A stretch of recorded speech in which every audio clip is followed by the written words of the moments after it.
哇！呢度係咪好繁忙啊？而家嘅都市嘅人都喺個繁忙嘅世界裏邊做嘢要快啲嘛。人哋講緊嘢，你已經諗定佢會講啲咩，跟住佢未講完你就答佢啊。覆 email 啊，係 WhatsApp 啊，咁一叮咗之後，唔使2-3秒就即刻覆啊。覆慢啲咧，都好似覺得咧唔係好自然咁樣樣。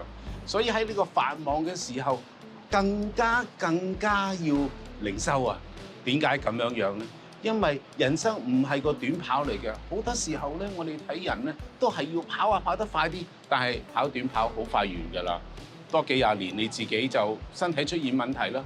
人生係一個長跑嚟嘅，個問題最重要就要走得遠啊嘛，唔好臨尾香啊，要唔好走到後邊咧就出現問題啊，要終結得好。點樣能夠終結得好，就要喺繁忙裏邊。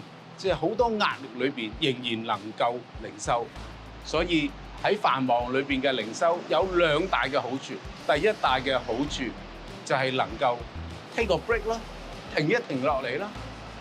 靈修係幫你能夠走遠啲嘅，靈修幫你能夠走得健康啲嘅。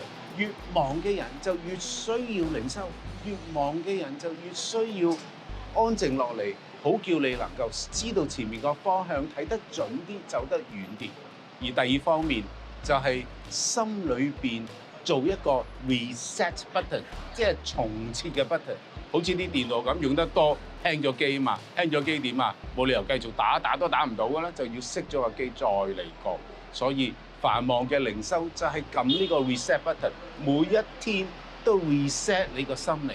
好叫你面對呢個世界嘅時候，你能夠睇得更加準、更加健康、更加有力。